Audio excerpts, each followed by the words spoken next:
감성의 바다로 빠져들고 싶은 그런 날, 그대에게 보낼게요. 스타일리스트 반편지 2.0.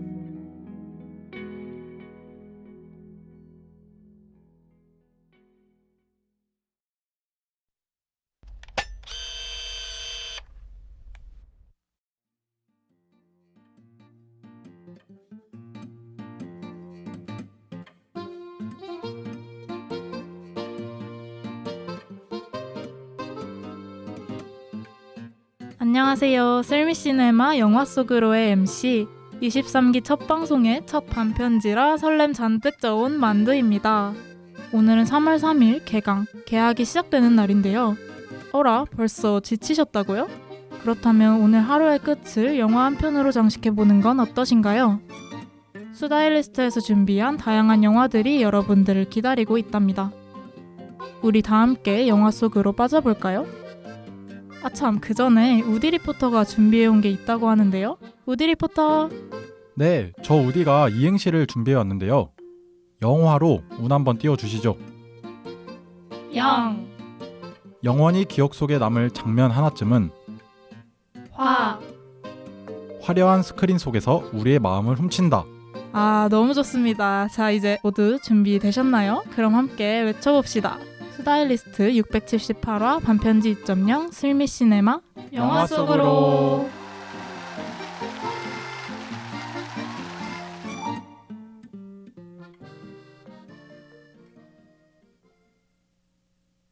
저 만두는 요즘 영화 보는 재미에 빠져서 영화관에 출석 도장을 찍고 있는데요. 그래서 오늘 저와 함께 다양한 영화들을 소개하고 이야기 나눠주실 3명의 리포터분들을 모셨습니다. 앞서 재치 있는 이행시를 보여주신 우디님, 그리고 송이님, 제리님, 안녕하세요. 안녕하세요. 다들 반갑습니다. 우리 리포터님들의 소개 안 들어볼 수 없겠죠? 우디님부터 한 분씩 자기소개 부탁드립니다. 안녕하세요. 매주 출석 도장 찍고 있는 여러분의 영원한 친구 우디입니다. 오, 아니 방송 참여율이 진짜 좋아요. 저 지금 다 참여하고 있습니다. 안녕하세요. 첫눈처럼 수달님들에게 다가갈 송혜입니다. 오. 송이님이 첫 방송이신데 혹시 닉네임을 짓게 된 이유 설명해 주실 수 있나요? 사실 되게 별거 없는데요. 제 이름 중에서 마음에 드는 한 글자를 골라서 송이라고 짓게 되었습니다. 첫 방송이라 너무 떨려요. 아예 잘하실 거예요. 그러면 마지막으로 제리님 소개 부탁드립니다. 안녕하세요. 저는 말랑말랑한 멜로 영화를 좋아하는 제리입니다. 오. 아, 우리 리포터분들의 활기찬 인사를 들으니 오늘 어떤 영화들을 준비하셨을지 정말 기대가 됩니다. 영화 이야기가 나온 김에 말씀을 드리면 사실 영화가 관객들의 반응으로 완성되듯이 저희 방송도 수달님들의 댓글로 완성된다고 해도 과언이 아닌데요. 오늘도 우리 소중한 수달님들의 댓글이 도착했다고 합니다. 제리님, 첫 번째 댓글 읽어주시겠어요? 674화 사연이 쓰다 꼭 해야 할까요 방송에 슈크림보단 파트님께서 우디님이랑 엘빈님 조합 너무 웃겨요. 이 조합으로 꼭 다시 방송해주세요 라고 댓글 남겨주셨습니다. 오. 아니, 제가 엘빈님이랑 좀 잘 맞는 것 같아요. 약간 눈빛만 봐도 통하는 그런 게 있거든요. 아하! 저도 이 방송 들어봤는데 두 분 케미가 엄청 빵빵 터지시더라고요. 맞긴 감사합니다. 해요. 674화 사연이 수다 꼭 해야 할까요에 이거 완전 언럭키잖아님이 100캐시를 후원해 주셨습니다. 저희 반응이 왜 이러냐면 이제는 수달님들도 아실 것 같은데 그쵸.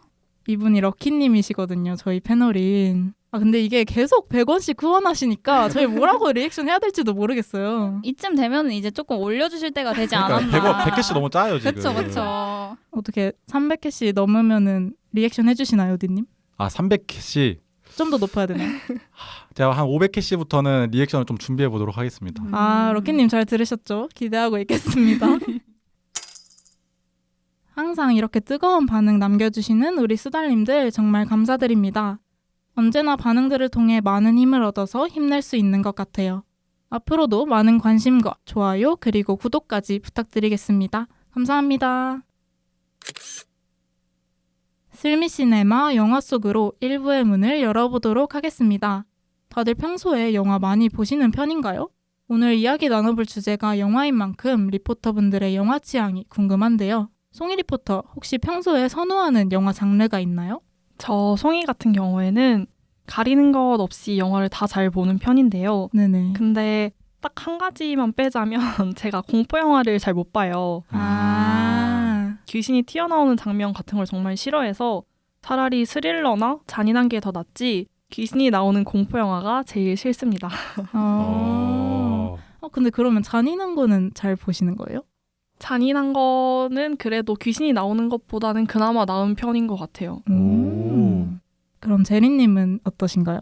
저 제리도 송이님이랑 비슷하게 장르를 그렇게 가리지는 않는데 저도 공포 영화만 아니면 괜찮을 것 같아요. 다들 공포 영화를 잘 안 보시나 보네요. 아, 그니까요. 왜냐면 막 갑자기 툭 튀어나오는 그런 게 너무 싫더라고요. 아, 무서워요. 맞아요. 그리고 제일 좋아하는 건 아무래도 로맨스 영화가 아닌가. 아니 소개에서도 멜로 영화 좋아하신다고 하셨잖아요. 설레잖아요, 여러분. 저 우디도 영화 취향 안 가리고 다 좋아하는 것 같아요. 근데 그 중에서도 시대극? 약간 그런 영화 좀 좋아하는 편인 것 같고 안 좋아하는 거는 공포나 판타지? 약간 이런 거 별로 안 좋아하는 것 같아요. 저 만두는 저도 가리지는 않는 편인데 저는 뭔가 상업 영화를 좀 좋아하는 것 같아요. 상업 영화? 네, 어떤 게 뭔가 있죠? 저는 일단 제일 좋아하는 장르는 코미디거든요. 극한직업 같이 완전 인기 많은 그런 영화도 좋아하고 저도 우디님처럼 사극이나 시대극을 좀 좋아하는데 그래서 최근에 인기를 진짜 많이 끌고 있는 왕가 사는 남자를 또 얼마 전에 보고 왔거든요. 아, 그거 명작이죠. 아, 저 너무 재밌어서. 아, 그래요? 네. 안 보셨어요? 네, 저 아직 안 봤어요. 저도 아직 안 봤어요. 여러분 다들 꼭 보세요. 제발요. 이렇게 패널들의 영화 취향을 알아봤는데 다들 좀 비슷한 영화 취향을 가지고 있는 것 같아요. 오늘 어떤 이야기들이 오갈지 정말 기대가 되는데요. 자, 그럼 이제 다 함께 영화의 세계로 들어가 볼까요? 우디 리포터가 새 학기를 맞이한 지금 시점에 딱 어울리는 영화를 가져왔다고 하는데요. 어떤 영화죠? 편견을 넘어 우정을 그린 영화 그린북 명대사와 함께 만나보시죠.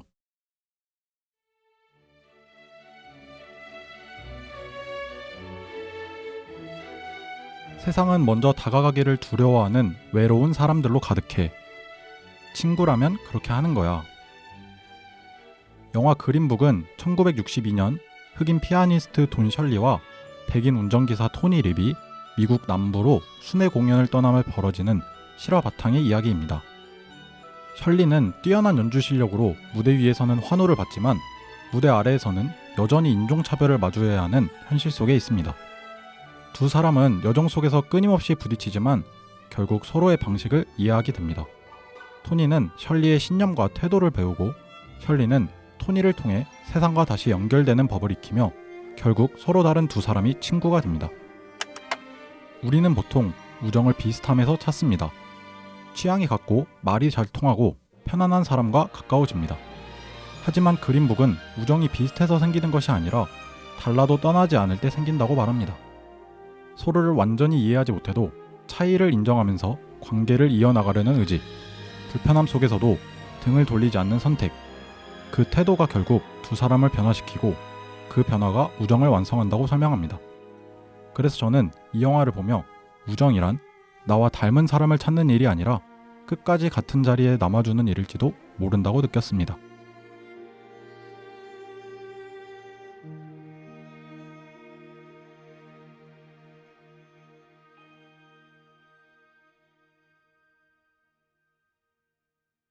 혹시 패널분들은 이 영화처럼 나와 좀 다른 사람과 오랜 관계를 한번 유지해 본 적이 있나요?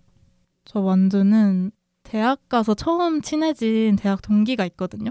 근데 성격이나 뭐 생각하는 방식이나 뭐 말투도 그렇고 진짜 완전 정반대예요.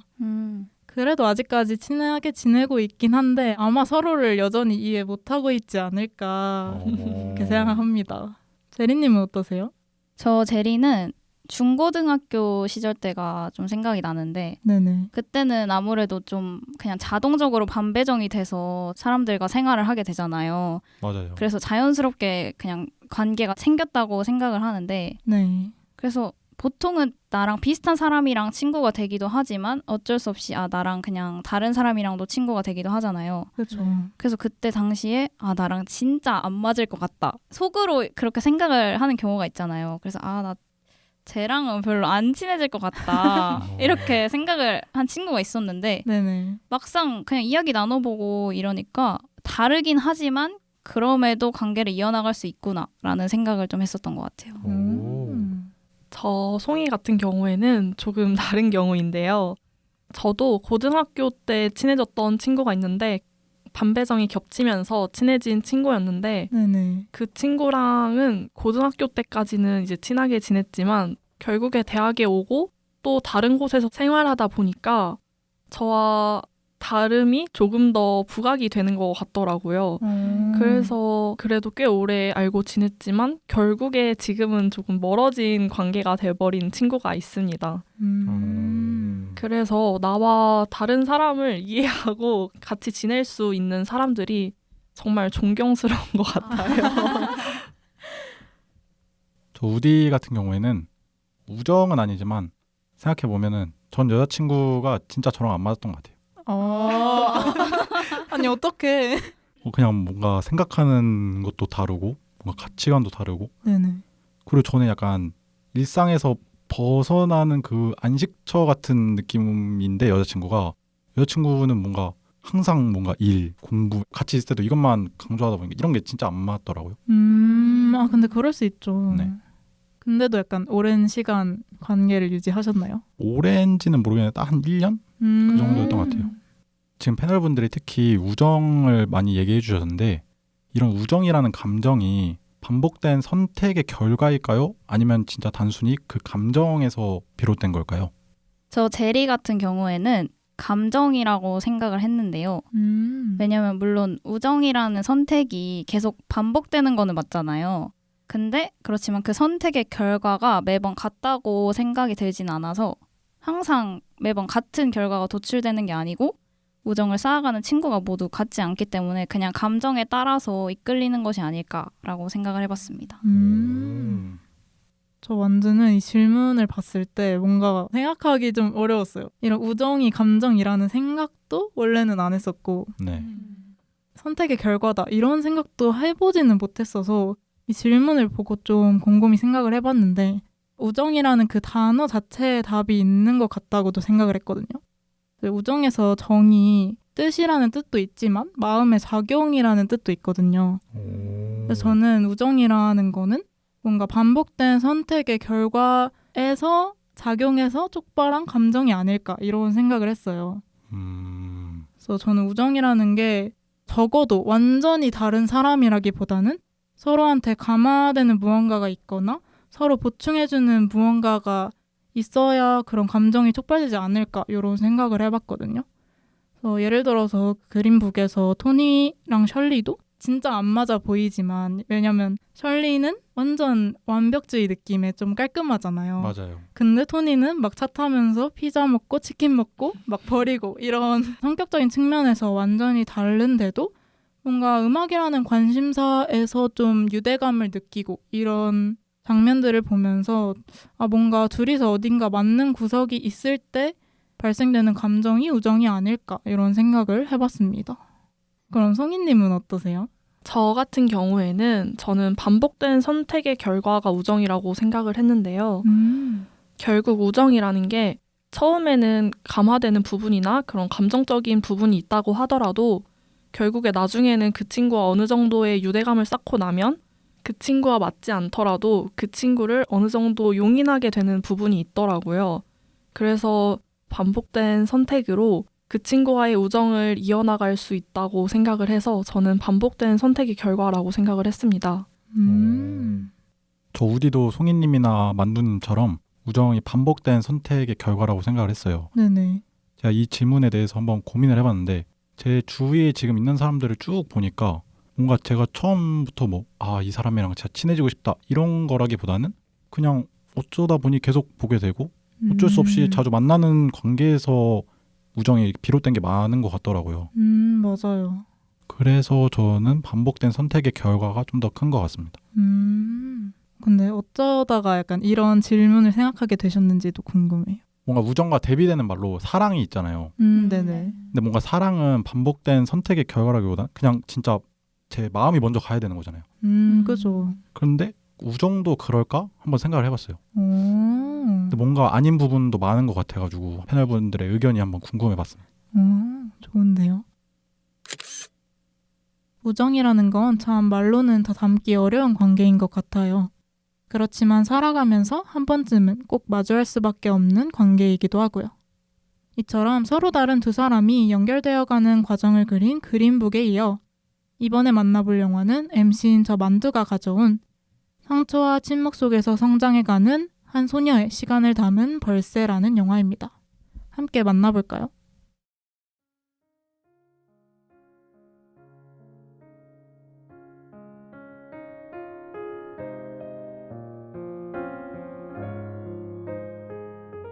은희에게 어떻게 사는 것이 맞을까? 어느 날 알 것 같다가도 정말 모르겠어. 다만 나쁜 일들이 닥치면서도 기쁜 일들이 함께한다는 것. 우리는 늘 누군가를 만나 무언가를 나눈다는 것. 세상은 참 신기하고 아름답다. 학원을 그만둬서 미안해. 돌아가면 모두 다 이야기해줄게. 김영지.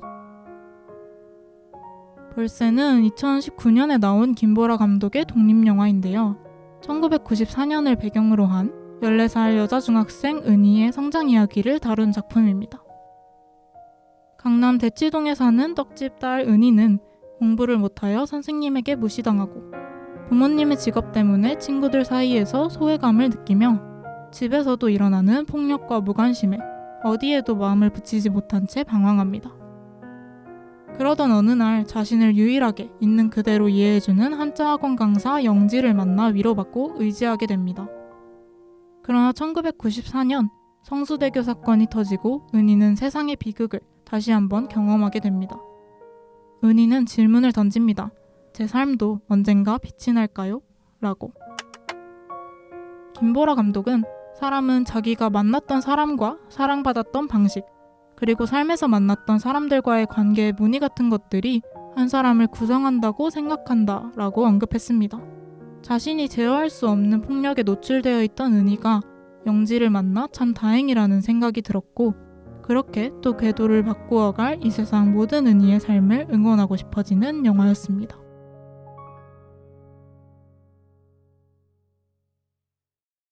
사실 이 벌새라는 영화가 완전 제 취향이라고는 말을 못할 것 같아요. 근데 제가 말씀드린 이 편지의 내용이 마지막에 나레이션으로 깔리면서 영화가 끝나거든요. 근데 이 편지의 내용이 너무 좋아서 이 작품이 취향이 아니어도 계속 삶을 살아가면서 기억이 나는 글귀였던 것 같은데, 그래서 생각이 들었던 게 뭔가 패널분들께서 지금까지의 시간 동안 힘든 순간이 있었다면 그때 패널분들의 삶에도 은희의 영지 선생님 같은 존재가 있었는지 궁금했습니다. 저 송이 같은 경우에는 최근까지 진로 고민을 되게 깊게 했었는데요. 근데 그게 사실 부모님한테 말하기 조금 어려운 부분들이 있더라고요. 그래서 저는 알바하면서 만난 2-3살 정도 많은 언니들이 있었는데 그 언니들이 정말 저에게 많은 도움이 됐습니다. 사실 뭔가 진로 고민에 대한 길을 정확히 알려줬다라기보다는 그냥 2-3년이지만 조금 더 많이 산 경험을 같이 공유해주고 제가 생각하던 진로의 길에 서 있는 언니의 친구들이나 그런 이야기 경험들을 들려주면서 조금 더 제 진로에 대해서 생각해 볼 수 있는 시간을 가졌던 것 같습니다. 그리고 그 후에는 제가 또 다른 은희들에게 그리고 또 다른 송이들에게 영지 선생님 같은 존재가 되었으면 좋겠다고 생각했습니다. 오. 멋있어요. 그러니까요. 저 우디는 이거는 내 삶에서 좀 힘든 순간이다 이렇게 말할 순간이 딱히 떠오르진 않는 것 같아요. 근데 그럼에도 저 우디에게 영지 선생님 같은 존재를 한번 생각을 해보니까 저는 제 스스로였던 것 같아요. 오. 인사이드 아웃처럼 네네. 제 머릿속에서 약간 다양한 제가 막 이야기를 나누면서 그 과정에서 영지 선생님처럼 저에게 교훈도 주고 답도 주는 그런 경험이 많았던 것 같아요. 아니 근데 상상하니까 너무 그러니까 지금 우디님의 머릿속에서 그러니까 영지 선생님이 막 돌아다니고 있다는 거겠죠?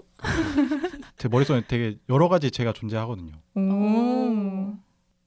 이어서 저 제리가 말을 해보자면 저도 살짝 우디님이랑 비슷한 게 뭔가 힘든 일이 생겼을 때 저는 다른 사람들한테 얘기를 잘 안 하는 스타일이거든요. 그냥 스스로 약간 삼키는 스타일이에요. 저도 그래요. 굳이 좋은 일도 아닌데 다른 사람들한테 얘기를 해서 같이 힘들 필요는 없지 않나 약간 이런 생각을 가지고 살아가고 있어가지고 F 지금 상처 좀 받았거든요. 저 F 아닙니다. 에? 저 T 아닙니다. 근데 그럼에도 불구하고 뭔가 영지 선생님 같은 사람을 생각을 해보면 저는 네. 엄마였던 것 같아요. 정말 끝에 끝까지 가서 이거는 진짜 혼자 견딜 수 없다. 그러면은 엄마한테 가서 얘기를 하고 한번 울고 털어내는 그런 스타일이었던 것 같아요. 근데 한번 울면은 진짜 좀 풀리는 게 있는 것 같긴 해요. 맞아요. 그죠? 맞아요.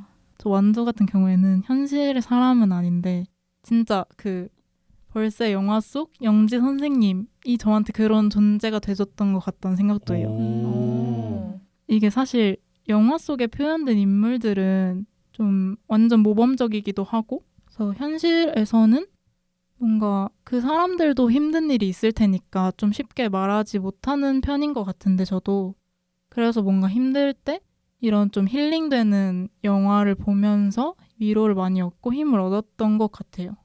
그래서 이렇게 맨날 명대사 보면서 이거 진짜 감동적이다. 이거 진짜 좋은 말이다. 이러면서 좀 그런 대사들을 마음에 새기고 살아가는 것 같습니다. 근데 원래 유독 힘든 순간에 이런 걸 보면은 더 힘이 되잖아요. 맞아요. 이게 뭔가 괜히 나한테 하는 말인 것 같고 그쵸. 그런 생각이 들어서 좀 힘든 순간에 뭔가 영화, 드라마, 노래 뭐 이런 콘텐츠들을 좀 찾게 되는 것 같기도 해요. 그러면 두 번째로 제가 패널분들한테 드리고 싶은 질문이 있었는데 아까 말씀드린 편지의 첫 대사가 어떻게 사는 것이 맞을까라는 질문이잖아요. 그래서 이 질문에 대해서 답을 해본다면 다들 어떻게 답하실지 궁금합니다. 근데 이게 질문이 진짜 어렵잖아요. 그쵸. 이게 산다는 게 특히 한마디로 표현을 할 수가 없거든요. 맞아요. 그럼에도 저 우디가 한번 생각을 해보면 저는 줏대 있는 삶인 것 같아요. 저는 약간 자기 주장이나 약간 자기애가 좀 강한 편이어서 네네. 아니 지금 얼마나 강하신 거죠 지금? 이렇게 겉으로 드러날지 모르겠는데 네네. 저 스스로는 그렇게 생각을 하거든요. 드러나는 것 같아요. 그래요? 그래서 남의 말을 듣고 한 결정에 대해서 후회를 하기 시작하면은 뭔가 스스로가 많이 무너지더라고요. 견딜 수가 없더라고요, 그 후회를. 그래서 저는 후회를 하더라도 내 선택에 대해 후회를 하겠다라는 생각을 해서 주위에 휘둘리지 않고 저 스스로 결정을 내리는 삶을 살아야 맞지 않을까 생각을 해봤습니다. 아니 멋있다. 그러니까요. 저는 약간 팔랑귀라서 저도. 남의 말 좀 잘 듣거든요. 이어서 저 제리가 말을 해보자면 저는 딱 이렇게 적었거든요. 막 엄청 크게 행복하지는 않아도 그냥 잔잔하게 즐거움을 누리면서 살자. 근데 뭔가 제리님 이미지랑 진짜 잘 어울려요. 맞아요. 저는 사실 삶에 있어서 그렇게 큰 욕심이 없거든요. 그리고 워낙에 그냥 무던하게 살아가는 걸 추구하는 스타일이라서 그냥 뭐 흘러가는 대로 살면 잘 살아갈 수 있지 않을까라고 생각합니다. 저 송이 같은 경우에는 저도 제리님이랑 좀 비슷한 것 같은데요. 근데 제가 최근에 어떻게 사는 것이 맞을까에 대한 생각은 하고 싶은 일이 있으면 미루지 말고 당장 하기라는 생각이 좀 들었어요. 정말 사소한 거지만 제가 최근에 이런 일을 조금 겪었거든요. 뭐 지금 사야 하는데 그 일을 미루다가 그 물건이 품절됐다던가 아니면 듣고 싶었던 멘토링이 있었는데 자기소개 쓰기를 미루다가 신청 기간이 지났다던가 이런 일들이 좀 있었거든요. 되게 사소해 보이지만 저는 미루지 말고 당장 하기라는 걸 최근에 조금 지키고 있는데요. 그리고 일어날 일은 일어난다라고 생각하는 편이라서 이게 어떻게 보면 앞의 말이랑도 조금 이어지거든요. 네네. 미루지 말고 당장 하자라는 게 결국에는 저는 제가 해야겠다라고 생각을 한 게 있는데 그걸 안 하면 그게 계속 생각이 나더라고요. 그런 편이라서 제가 하고 싶은 일이 결국에는 어떤 방식으로든 일어난다라고 생각을 해서 아까 제리님이 하신 말처럼 어떻게 보면 흘러가는 인생을 그대로 받아들이는 게 좋은 삶의 방식이지 않을까라고 생각합니다.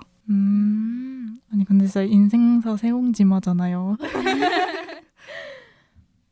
맞는 것 같아요. 진짜 저도 최근에 좀 많이 느낀 것 같고 저도 약간 사소한 일들에 그렇게 느꼈던 것 같아요. 진짜 하려고 했는데 품절되고 그렇죠. 하려고 했는데 딱 전날에 생각나서 놓치고 이런 경우들이 좀 겹치다 보면 그런 생각이 드는 것 같습니다. 이 질문을 던졌던 저 만두가 대답을 해본다면 저는 편지에 나왔던 것처럼 세상이 신기하고 아름답다는 사실을 잊지 않으면서 사는 게 제일 중요한 것 같다는 생각을 했습니다. 저도 아까 송이님이 말씀해 주셨던 것처럼 누군가 항상 인생의 목표를 물어본다면 누군가 제가 했던 첫 번째 질문, 그러니까 내 삶에도 은희의 용지 선생님 같은 존재가 있었을까라는 그 질문에 대한 대답을 저로 해주면 좋겠다는 그런 목표가 있거든요. 이게 진짜 옛날부터 생각을 했던 건데 뭔가 요즘 들어서 더 그런 생각이 드는 것 같아요.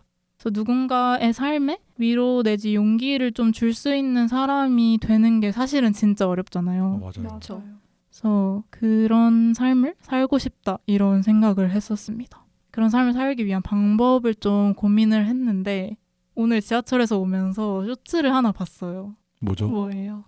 어떤 한 5, 60대? 그러니까 어른인 거죠. 저희 기준 어른분이 삶을 살면서 오글거린다, 쿨하다 이런 말들로 자신을 감싸는 게 아니라 자기 감정을 명확하게 표현하고 다른 사람의 감정을 오롯이 받아들여줄 수 있는 사람이 되는 것이 중요하다 이런 말을 하셨는데 그래서 저는 뭔가 다른 사람을 대할 때 그런 태도를 좀 가지는 게 중요하지 않나 이런 생각도 해봤습니다. 이 감정에 솔직하라는 게 말은 쉬워 보이는데 막상 제 감정에 솔직해지는 건 진짜 어렵더라고요. 맞아요. 아까도 들어보니까 패널분들도 다들 약간 자기를 숨기고 감정 표현을 안 하고 이런 경우가 많은 것 같아서 진짜 좀 어려운 것 같다라는 생각을 맞아요. 했습니다. 맞아요. 이렇게 1부에서는 서로 다른 두 사람의 우정 그리고 한 소녀의 성장을 담은 두 영화를 만나보았는데요. 이어지는 2부에서는 1부와는 또 다른 엄청난 영화들이 기다리고 있다고 합니다. 그 영화들을 만나보기 전에 저희는 광고 듣고 돌아오겠습니다. 2부에서 만나요.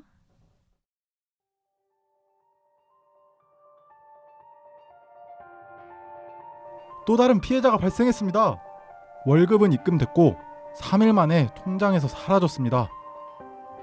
수법은 동일합니다. 배달, 쇼핑, 카페, 그리고 반복되는 진술. 이번 달은 진짜 아낄 거였어요. 연쇄 통장 사건 아직 종결되지 않았습니다. 다음 피해자는 우리일지도 모릅니다. 679화 20대 탐구 생활 내 통장 왜 이래에서 사건 파일을 확인하세요.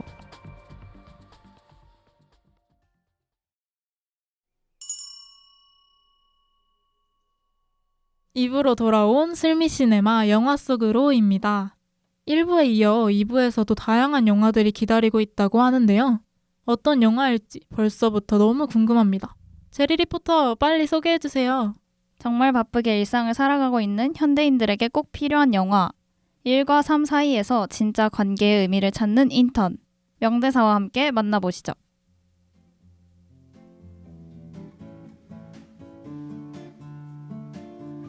지금 시작해도 늦지 않아. 늘 바쁘기만 한 게 성공의 증거는 아니야. 누구나 인생에서 잠시 길을 잃을 수 있어. 그럴 땐 주변을 돌아보는 게 도움이 될 수도 있어. 영화 인턴은 은퇴 후 새로운 인생을 찾는 70세 시니어 벤 휘테커의 이야기입니다. 과거 전화번호부 출판회사 임원으로 재직하다가 정년 퇴직한 벤은 배우자와 사별 후 무료한 나날을 보내다가 우연히 한 패션 스타트업의 시니어 인턴 프로그램 모집 공고를 보게 됩니다. 이를 통해 젊고 패기 있는 CEO 줄스 오스틴과 함께 일하게 된 벤은 처음에는 업무와 디지털 환경에 적응하기 위해 고군분투하지만 자신의 인생 경험과 성실함으로 점차 회사 사람들의 신뢰를 얻어가는 과정을 담고 있습니다. 벤과 줄리가 단순한 상사, 부하 관계, 그리고 세대 차이를 넘어 서로에게 긍정적인 영향을 주는 관계로 발전해가는 모습이 굉장히 인상적이었습니다. 또한 인간관계뿐만 아니라 일과 삶 사이에서 나를 돌보는 것이 얼마나 중요한지에 대해서도 깨달을 수 있었습니다.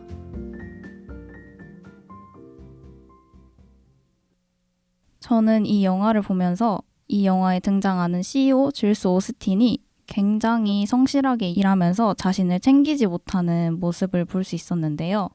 그래서 그녀가 되게 바쁘게 살아가는 게 인상적이기도 했지만 되게 힘들 것 같다는 생각이 들었는데요. 그래서 그녀는 한 삶의 속도 10 정도로 살아간다고 생각이 들었었는데 그래서 패널분들한테 질문을 드리고 싶었던 게 여러분들은 지금 자신의 삶의 속도가 1에서 10 중에 어느 정도로 생각하는지가 궁금합니다.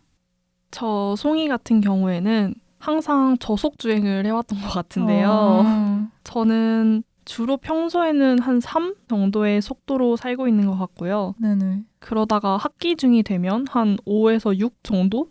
좀 올라가네요. 네. 그 정도로 살고 있는 것 같은데 요즘은 좀 일정이 많아서 방학임에도 불구하고 한 5 정도의 속도로 살고 있는 것 같습니다. 이 방송이 나갈 쯤에는 또 안 좀 돼. 더 속도를 올리고 계시겠네요. 저 완드 같은 경우에는 저는 지금 제 삶의 속도는 3인 것 같거든요. 근데 마음은 8이에요. 그러니까 마음은 8, 90인데 그러니까 이게 마음은 너무 조급한데 약간 몸이 따라주지 못하는 느낌? 제가 이제 완전 졸업반이고 취업도 좀 가까워지고 있다 보니까 주변 친구들이랑 만났을 때도 맨날 진짜 우리 이제 어떡하냐, 이제 뭐 해먹고 사냐 이런 얘기를 많이 했어서 뭔가 빨리 뭔가를 좀 해야 되고 이뤄내야 될 것 같은데 실제로는 그러지 못하고 한 3 정도 저속 주행하고 있는 것 같습니다. 그 마음이랑 실제 내 모습이 다르다는 게 좀 공감이 되는 것 같아요. 저 우디는 한번 생각을 해봤는데 저는 지금 1인 것 같아요. 1이요? 네. 굉장히 천천히 달리고 계시네요. 자전거예요, 제가 지금. 천천히 달리려고 천천히 달리는 건 아닌데 네네. 제가 요즘 어떤가 생각을 해보는데 전혀 힘들 게 없더라고요. 지금 되게 편안하고 그런 것 같아서 좀 더 속도를 높일 필요는 있어 보이는데 아무튼 지금은 1이지 않을까. 아니 우디님한테 항상 뭐 내일 뭐 하세요? 이렇게 물어보면은 뭐 운동? 그리고 몰라 이런 식으로 대답을 맨날 하시더라고요. 맞아요. 근데 저 같은 경우에는 네네. 운동이 일정에 들어가면 속도가 갑자기 한 5 정도가 올라요. 아니 근데 맞긴 해요. 너무 진짜 힘들어요. 맞아요. 그렇죠. 이어서 이 질문을 한 저 제리가 말을 해보자면 네네. 저는 사실 생각해봤을 때 제가 별로 되게 느리다고 생각해서 6이라고 적어왔는데 6이 느린 걸로. 지금 근데 1 있고 3 있고 좀 빠르세요 지금. 그래서 6이라고 적고 그냥 엄청 느리지도 엄청 빠르지도 않은 적정한 속도로 살아간다고 생각을 한다고 했는데 그게 아니었네요. 속도 측정을 지금 다시 해야 될 것 같거든요. 왜냐면 제가 생각을 했을 때 사실 네네. 얼마 전까지는 한 9? 오. 라고 생각을 했었거든요. 왜냐면 그냥 스스로 생각을 했을 때 그냥 혼자 불안하고 되게 조급했던 것 같아요. 스스로한테. 근데 그렇게 막 달리다 보니까 갑자기 내가 너무 조급하구나 라는 생각이 갑자기 드는 거예요. 그래서 최근에 와서 고쳐 잡고 내린 게 6. 그래서 이제 조금 차분하고 잔잔한 속도로 살아보고자 노력하고 있습니다. 6도 지금 굉장히 빠르거든요. 저희 비하면. 지금 완전 고속주행하고 계신데 더 늦춰보도록 하겠습니다. 아이고 그럴 필요는 없지 않을까요? 그럼 이어서 제가 또 질문을 드려보자면 여러분들은 바쁘게 사는 삶과 의미 있게 사는 삶이 같다고 생각하시나요? 저 만드는 뭔가 바쁘게 사는 삶이 의미 있게 사는 삶일 수는 있다고 생각하는데 바쁘게 산다고 다 의미 있는 건 아니라고 생각을 해요. 그래서 막 제리님처럼 엄청 바쁘게 살다가 좀 속도를 늦춰야 되는 순간이 오는 것처럼 뭔가 몸에도 과부하가 오고 정신적으로도 좀 스트레스를 받을 때에는 그런 휴식이 필요한 순간에는 내 삶의 속도를 늦추는 것도 좀 중요하지 않나 이런 생각을 했는데요. 내 삶의 주도권이 나한테 있다는 게 중요하지 않을까 생각을 합니다. 그래서 내가 빨리 가고 싶을 때는 빨리 갈 수 있고 천천히 가고 싶을 때는 천천히 갈 수 있는 그런 삶이 좀 의미 있게 사는 삶이 아닐까 생각을 해봤습니다. 오. 다른 분들은 어떠신가요? 저 우디도 만두님이랑 비슷하긴 한데 조금 다른 부분이 있거든요. 뭐죠? 저도 바쁘게 사는 삶이 다 의미가 있을 순 없다고는 생각을 하는데 네네. 제 삶을 되돌아보면은 의미 있던 순간들은 항상 바쁜 삶에서 나왔던 것 같아요. 그래서 뭔가 바쁘게 사는 삶이 다 의미 있는 삶이라고는 말하고 싶지 않은데 네네. 의미 있던 순간들은 다 바쁘게 사는 순간이었던 것 같아요. 근데 우디님 말도 맞는 말인 것 같아요. 바쁘게 산다는 거는 내가 하는 일이 그만큼 많다는 거고 맞아요. 그러니까 의미를 찾을 수 있는 기회도 좀 많지 않을까 싶네요. 이어서 저 제리가 말을 해보자면 제가 이 질문을 가져왔었던 이유는 사실 저는 바쁘게 사는 게 의미 있는 삶이라고 생각을 했었던 것 같아요. 그래서 이제 이것저것 한꺼번에 좀 많은 거를 하려고 했었던 것 같고 진짜 쉴 틈 없이 살려고 했었던 것 같아요. 그러다 보니까 어느 순간에 내가 나 스스로를 되게 돌아보고 돌볼 수 있는 시간이 없었던 거죠. 그래서 이제 내가 너무 바쁘게 살다 보니까 내가 힘든 줄도 모르고 그냥 막 달리고 있었던 거예요. 그런데 이제 어느 날 딱 갑자기 한꺼번에 막 모든 일들이 나한테 밀려오니까 너무 힘든 거예요. 그래가지고 그때 이제 딱 깨달은 거죠. 바쁘게 사는 게 무조건 의미 있는 건 아니구나. 그래서 요즘에는 이제 바쁘게 살기보다는 그냥 하나를 좀 의미 있게 하자라고 생각을 고쳐먹게 된 계기가 된 것 같습니다. 마지막으로 송이님은 어떠세요?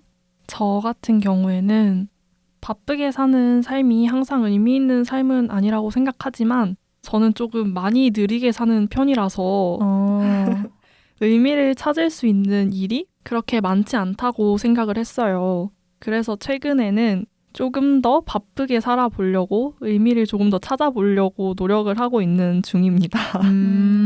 좋아요, 좋아요. 패널분들 다 뭔가 각자의 속도를 맞춰가고 있는 것 같아서 좀 좋은 것 같습니다. 각자의 기준에 따라서 바쁘게 사는 삶과 의미 있게 사는 삶이 같다고 혹은 다르다고 생각할 수도 있는 것 같습니다. 앞서 우리는 일과 삶 사이에서 관계의 의미를 돌아보게 하는 인턴을 만나봤는데요. 이번에는 송이 리포터가 조금 더 낯선 방식으로 이해와 소통을 이야기하는 영화를 가지고 왔다고 합니다. 어떤 영화인가요? 언어를 통해 시간과 사랑의 의미를 깨닫게 되는 영화 컨택트를 소개합니다.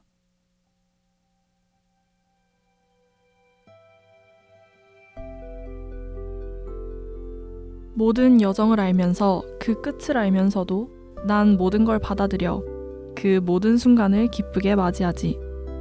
당신의 전 생애를 다 볼 수 있다면 삶을 바꾸겠어요?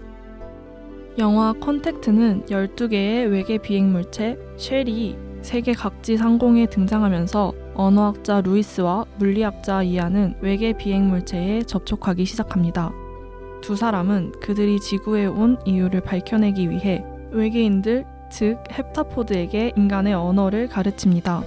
헵타포드에게 왜 지구에 왔는지를 물어볼 수준이 되자 헵타포드는 웨폰이라고 답하고 세계 각국은 이를 무기로 해석하여 전쟁을 준비하게 되는데요. 그러나 루이스는 이 말이 무기가 아닌 도구 또는 수단의 의미임을 알아내게 됩니다. 루이스는 시간을 비선형적으로 인식할 수 있는 언어인 헵타포드어를 통해 미래의 기억을 보고 이를 중국의 지도자에게 전달해 전쟁을 막게 됩니다. UFO는 목적을 달성하고 지구를 떠나게 되고 루이스는 자신의 미래를 알면서도 이안과의 사랑을 선택합니다. 인간에게 선택이란 어떤 의미일까요? 우리는 흔히 선택을 할 때 최선의 결과를 가져오는 것을 선택하고자 합니다. 그러나 루이스는 미래에 겪을 상실과 고통을 알면서도 선택하게 되는데요. 루이스의 용감한 선택을 보면서 최선의 선택이란 무엇일지 고민해보게 되었습니다. 루이스는 마지막에 이안과의 사랑을 선택하게 된다고 했잖아요. 네네. 그런데 그 장면이 루이스에게는 굉장히 큰 결단이거든요. 왜냐면 루이스가 이안과 결혼해서 딸을 낳게 되는데요. 그 딸이 선천적인 병으로 인해서 이른 나이에 죽게 됩니다. 루이스는 이안에게 딸이 곧 죽게 될 거라는 이야기를 하지만 이안은 그를 믿지 않고 곧 루이스를 떠나게 되거든요. 그래서 결국 루이스는 딸의 죽음을 혼자 맞이하게 됩니다. 그래서 이 결단이 루이스에게는 굉장히 큰 선택이었습니다. 여러분은 루이스처럼 미래, 결말을 알면서도 했던 선택이 있나요? 저 제리는 두 가지를 생각을 해왔는데요. 오. 하나는 단순하게 생각을 해서 네네.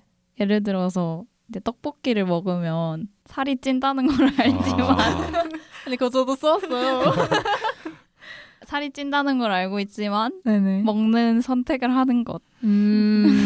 맞죠. 그리고 이제 다른 하나는 결말을 안다기보다는 뭔가를 할 때 스스로 그냥 이렇게 될 거다라고 결단을 내리는 거예요. 스스로. 결말이 정해져 있다기보다는 뭐 예를 들어 시험을 보는데 나 그냥 어차피 떨어질 것 같은데 그럼에도 그냥 보러 가는 그런 선택을 한 적은 있었던 것 같아요. 근데 그거는 약간 일말의 기대가 조금은 있는 거 아닐까요? 약간 아닌 척하면서도 네, 그쵸. 좀 되지 않을까? 그렇긴 하지만 한없이 이제 나 자신을 깎아내리는 그런 게 있었죠. 근데 이게 뭔가 진짜 방어 기제처럼 저도 얼마 전에 시험을 하나 보고 왔는데 이거 진짜 안 되겠지 하면서도 약간 진짜 되지 않을까? 이런 기대를 가지고 봤던 시험이 있거든요. 그렇죠. 저 우디는 제가 좋아하는 사람이 저를 안 좋아한다는 거를 깨닫게 되면은 네. 어차피 안 될 걸 알지만 그냥 뭐 제 마음을 표현한다거나 이런 식으로 끝내는 편인 것 같아요. 왜냐면은 뭔가 이렇게 표현을 안 해버리고 네. 그냥 혼자 마음속으로 끝내버리면은 아까 말씀한 것처럼 가능성을 계속 생각하게 되잖아요. 그죠. 그때 말했더라면 약간 그래서 저는 그냥 알게 되면은 오히려 딱 마침표를 찍습니다. 너무 슬퍼. 너무 슬퍼요. 근데 그것도 되게 용기 있는 행동 아닌가요? 그쵸. 맞아요. 그죠. 그때도 많이 고민이 되긴 하는데 네. 이걸 안 했을 때 그 후회가 너무 예상이 돼가지고 아니 그리고 또 그 결말이 아닐 수도 있기는 한 거잖아요. 그렇죠. 근데 물어봐도 되나요? 예상대로였나요? 뭐 예상대로일 때도 있고 아닐 때도 있던 것 같아요. 저 만두는 제리님의 아까 그 단순한 버전을 또 생각을 했었는데 그 인간의 욕심은 끝이 없고 같은 실수를 반복한다 이 말이 있잖아요. 진짜 돈이 없어질 걸 알면서도 쇼핑을 한다거나 시험에 망할 걸 알면서도 시험 공부를 안 한다거나 이런 선택들은 한 적이 있었던 것 같은데 뭔가 인생에서 중요한 선택들을 할 때에는 그 결말을 모르고서 했던 것 같아요. 그렇죠. 뭐 예를 들어 뭐 대학교 원서를 써서 뭐 면접을 본다든지 뭐 그거 말고는 뭔가 제 인생에 아직은 중요한 결정이 없었던 것 같기도 한데 저도 비슷한데 사실 네네. 저는 이걸 항상 반복하거든요. 학기 중에 공부 안 하고 시험 일주일 전에 벼락치기 하기. 그게 약간 시험 결과가 안 나올 걸 알면서도 한다라기보다는 그 미래에 내가 벼락치기를 하고 있을 걸 알지만 그럼에도 안 한다라는 느낌이라서 결말을 알면서도 항상 지금 몇 학기째 이러고 있는지 모르겠지만 이제는 조금 고쳐야 될 것 같긴 합니다. 쉽지 않을걸요? 20년 넘게 그러고 있었기 때문에. 그럼요. 네. 근데 저는 궁금했던 게 뭔가 이런 사소한 일 말고 우리는 근데 진짜 결말을 알 수 없지 않나요? 그렇긴 하죠. 맞아요. 뭔가 이 영화에서도 외계인의 언어를 배워가지고 미래를 알게 되는 거잖아요. 그렇죠. 근데 저희는 뭐 외계인의 언어를 배울 순 없으니까 뭔가 모든 선택은 결말을 모르고 하는 거 아닐까 이런 생각도 했는데 다들 동의하시나요? 근데 저는 오히려 반대로 생각했어요. 왜요? 어쩌면 우리는 어느 정도는 다 예상을 하고 있는 결과인데 약간 스스로 약간 속이고 있지 않나 그런 생각이 들거든요. 될 거야 뭐 이런 생각으로요? 네. 왜냐면은 아까 만두님도 막 결말을 알면서도 했던 선택이 그렇게 중요한 선택들은 별로 없었다고 하셨잖아요. 맞아요. 그게 어쩌면은 그동안 우리가 해왔던 선택들이 어느 정도는 알고 있었기 때문이지 않을까. 뭔가 납득이 좀 되는 것도 같아요. 근데 저도 비슷한 생각을 했었는데요. 제가 아까 맨 처음에도 얘기를 했었는데 네네. 일어날 일은 결국에 일어난다고 아까 제가 말을 했었거든요. 네네. 근데 그것처럼 제가 이번 학기엔 열심히 살아야지 라고 생각을 한 것도 결국엔 일어날 일이고 제가 그러니까 생각을 한 게 일어날 일이고 그렇게 네네. 하고도 제가 학기 중에 공부를 안 할 것도 일어날 일이고 그렇긴 약간 하죠. 저는 그렇게 생각해요. 그래서 제가 고민을 하는 것도 어쩌면 일어날 일의 일부다라고 저는 생각을 하는 편인 것 같아요. 그럼 여러분은 내 삶 전체를 볼 수 있다면 삶을 바꾸실 건가요? 제가 삶을 바꿀 능력이 있다는 전제인 거죠. 아, 그쵸. 저는 근데 일단 안 볼 것 같아요. 미래를 안 볼 수 있다면. 뭔가 정해져 있는 삶이라고 생각을 하면 인생의 재미가 좀 떨어지는 느낌이랄까? 근데 만약에 볼 수 있다면 좀 단순하게 긍정적이면 안 바꾸고 부정적이면 바꾸겠죠? 이렇게 생각을 했는데 사실은 긍정적이라고 해도 그 결과를 이뤄내기 위해서 내가 했던 노력들은 어쨌든 똑같이 해야 되는 거니까 뭔가 고통이 더 가중될 수도 있지 않나? 이런 생각도 해봤습니다. 우디님은 어떠신가요? 저 우디는 바꾸고 싶은 부분들이 굉장히 많을 것 같긴 한데 네네. 미래의 저도 저고 지금의 저도 저 같은 저인 거잖아요. 그쵸. 그래서 그 미래로 간다고 해서 그거를 바꾼다고 말할 자신이 없어요. 어차피 그 미래의 저나 지금의 저나 똑같기 때문에 네. 결국 같은 선택을 하지 않을까. 마음은 바꾸고 싶지만 헐. 저 제리는 사실 저는 예전에도 이런 생각을 한 적이 있었거든요. 네. 근데 그때는 바꾸고 싶다고 생각을 했었거든요. 근데 지금 생각을 해보면은 저는 그냥 지금 삶이 좋아서 그냥 온전히 받아들이고 살아가는 선택을 할 것 같아요. 근데 막 제리님의 미래가 완전 너무 안 좋아요. 그러면 어떡해요? 물론 그걸 바라는 거 전혀 아니고 만약에 내가 딱 봤는데 막 지하철에서 노숙해야 되고 이러면은 어떡해요? 뭐 어쩔 수 없죠 뭐. 와. 쿨하다. 그냥 살아야죠 뭐. 저도 삶을 바꿀 수 있다고 해도 원래는 바꿀 생각이 없었는데 네네. 방금 전에 만두님 말씀을 듣고 보니까 다시 조금 고민을 하게 되네요. 이게 진짜 고민된다니까요. 왜냐면 내 삶이 긍정적일 거라는 확신은 없잖아요. 솔직히. 맞아요. 맞는데 그렇긴 하죠. 내가 실패했을 수도 있는 거고. 그냥 만두님 말씀처럼 안 보는 게 답인 것 같아요. 진짜 뭔가 그 불확실성에서 오는 재미도 있는 거라고 저는 생각을 했고.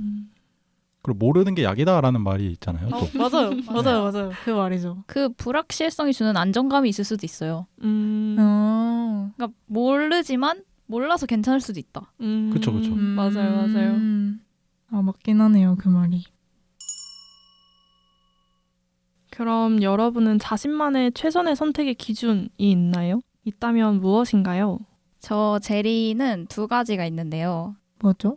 첫 번째는 내가 행복한 것. 이 1번이다. 어쨌든 내가 선택을 하는 거니까 내 자신이 가장 우선이 되어야 하지 않나라고 생각을 했고 두 번째로는 다른 사람에게 피해가 가지 않는 것.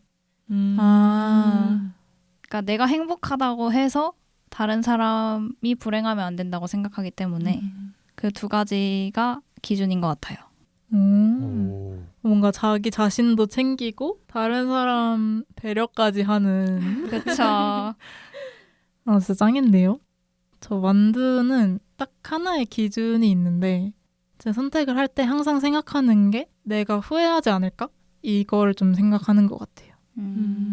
저는 하고 나서 실패하는 것보다 후회를 하는 게 좀 더 안 좋은 결과라고 생각을 했거든요.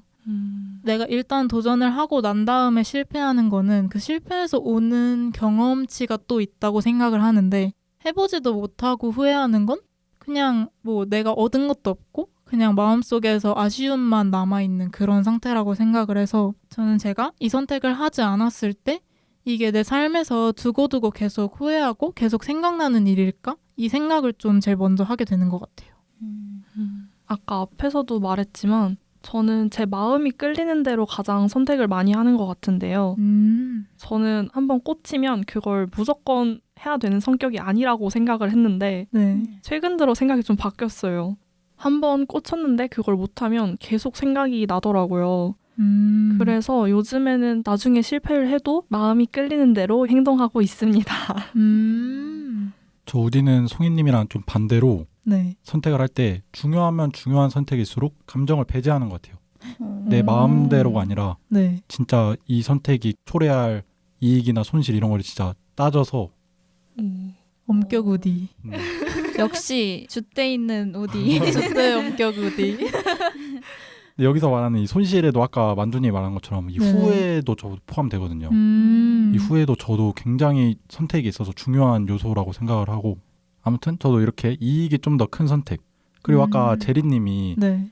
내 행복이랑 상대방의 행복도 고려한다고 하셨잖아요. 맞아요. 근데 저는 어떻게 보면은 제 행복이 진짜로 크다면은 남의 행복을 어쩌면 고려하지 않는 경우도 좀 있는 것 같긴 해요. 그럴 수 있죠. 그게 뭐 잘못된 거는 아니니까. 그렇죠. 제리님이 대단하신 걸까요? 저 궁금한 점이 하나 있는데 네. 그러면은 우디님은 아까 후회도 고려를 하신다고 했는데 후회를 어느 정도로 많이 고려하시나요? 저는 후회 굉장히 큰 비중으로 고려를 해요. 저는 진짜 후회를 하면은 제 스스로 너무 무너지더라고요, 진짜.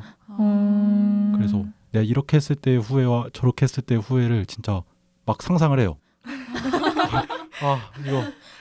막 자책하는 그 모습을 생각하면서 그나마 이걸 후회하는 게 낫겠다 약간 하는 쪽으로 결정을 하는 것 같습니다. 근데 중요한 선택일수록 감정을 배제한다고도 하셨잖아요. 네. 근데 뭔가 감정을 배제하기가 힘들지 않나요? 그쵸, 힘들죠. 맞아요. 그게 진짜 힘들긴 한데 네. 저는 그래도 최종 결정 순간에는 이성적인 면이 좀 더 발휘가 되는 것 같아요. 멋있네요. 멋있네요. 좀 다른 모습을 우디님의 다른 모습을 알아가는 것 같아요. 네네. 되게 다른 모습인가요? 뭐 넘어갈게요. 이렇게 다들 자신만의 선택의 기준이 있는 것 같은데 오늘 2부에서는 인간관계와 삶을 비추는 영화들 그리고 언어의 힘을 보여주는 작품들을 만나봤습니다. 우리는 스크린 속 이야기를 보지만 결국 그 안에서 우리 자신의 삶을 발견하게 되는 것 같아요. 여러분들의 기억 속에는 어떤 영화의 어떤 장면이 남아있나요? 댓글로 여러분들의 이야기도 많이 남겨주세요. 함께 이야기 나눠요. 여러분, 어느덧 방송을 마칠 시간이 다가왔습니다. 저희는 광고 듣고 클로징으로 인사드릴게요. 세상을 바라보는 다양한 시선, 폭넓은 소재와 장르를 아우르는 믿고 듣는 스타일리스트, 일상에 지친 여러분들에게 힘을 실어드립니다. 빠지면 헤어나올 수 없는 스타일리스트의 매력 속으로 지금 바로 퐁당 빠져보세요.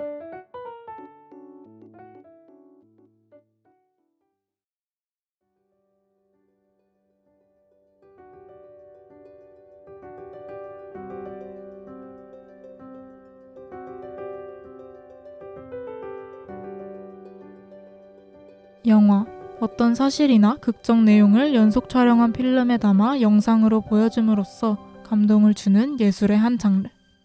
우리는 영화를 통해 울고 웃고 때로는 화를 내기도 합니다.